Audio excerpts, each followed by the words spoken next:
Prepare the menu. Maybe you taste before we eat, right? I am here to guarantee that it's gonna be Good. Perfect. all right. Whenever you are going in the off-road, I'll pick you up and Thank you. put you again in the right place. Okay.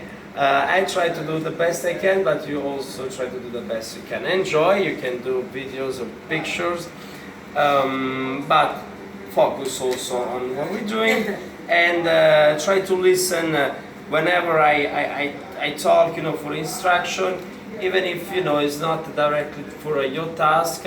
Listen, so then you can get the chance to understand what we are doing, the other people are doing. So while you are busy doing something else, for example the pasta, you can take a look and listen how we do the tiramisu and vice versa. Okay, don't worry about the quantities on the ingredients we're using. For example, the pasta, we have the eggs, we have a flour that is measured, we have also two types, semolina and the regular flour. Okay, tiramisu is gonna be with these biscuits, savoiardi, mascarpone, eggs.